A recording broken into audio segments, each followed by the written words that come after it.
In this 4-episode special, we travel to Somalia to explore our beautiful homeland and learn about the people who are working hard to rebuild our country. Join me, your host, Allbanaadir, on this exciting journey as I meet the changemakers, dreamers, and lovers of life in Mogadishu. هيا هيا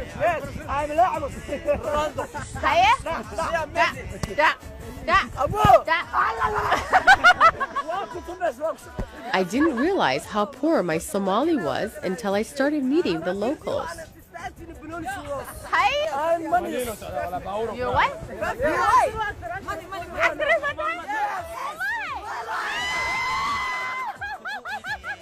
Once we started understanding each other, the jokes continued. Yeah, okay, ready? No,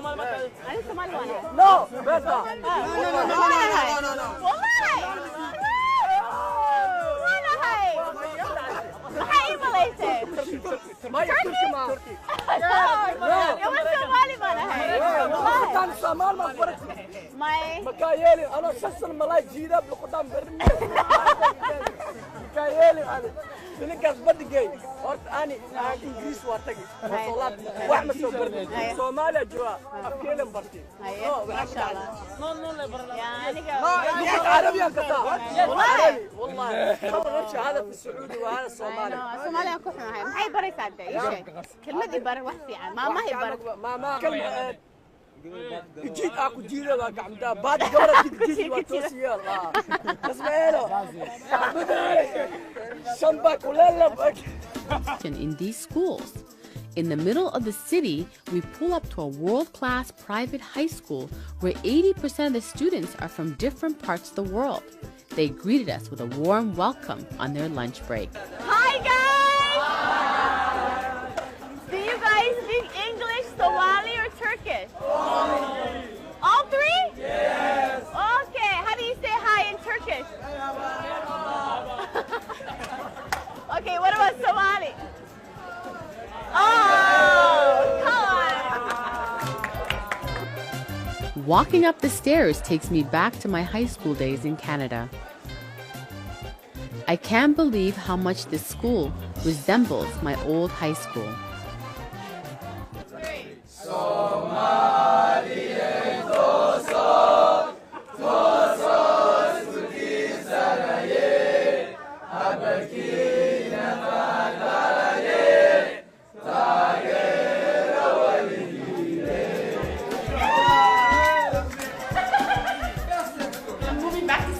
That's it. My kids are coming here, guys. Seeing these kids so wonderfully educated and beautifully eloquent and speaking different languages empowers me to know there's a different story here about our people in this country. We are doing good and we have goodness right here in the country. It covers from over 20 years of civil war, and for me it was a moment when I saw that a lot of decisions are made in this country with practically no evidence. And so what our institution is now trying to do is to promote evidence-based decision making through research and analysis. So basically, you are giving a voice to policies that never were able to be changed in Somalia unless people like us, who are Somalis, came back to do this. Yes, I think what we're trying to do is trying to inform policy making with real data so that decision makers understand what is at stake before they make decisions.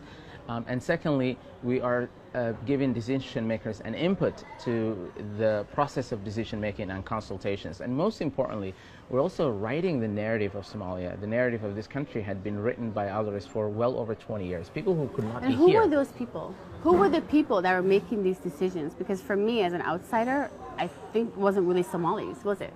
No, a lot of them are probably all of them are not Somalis. They're based outside of Somalia. They're at best in Nairobi, or they parachute themselves into the airport in Mogadishu and maybe talk to a few people. And I have great respect for some of these people because they are real experts in Somalia.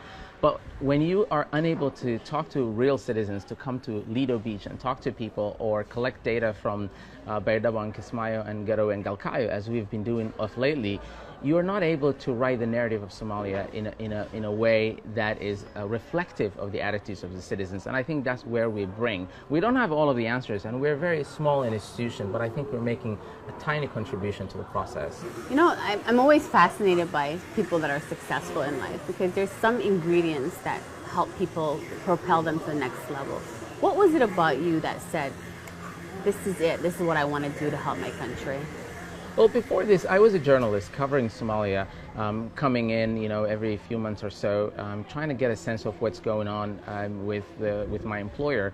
And I've realized that Somalia was actually starting to recover from more than 20 years of civil war. And I realized that it was the right moment to try and come back and make the contribution that this country needs. I think, if anything else, I am inspired by this country, by the people in this country.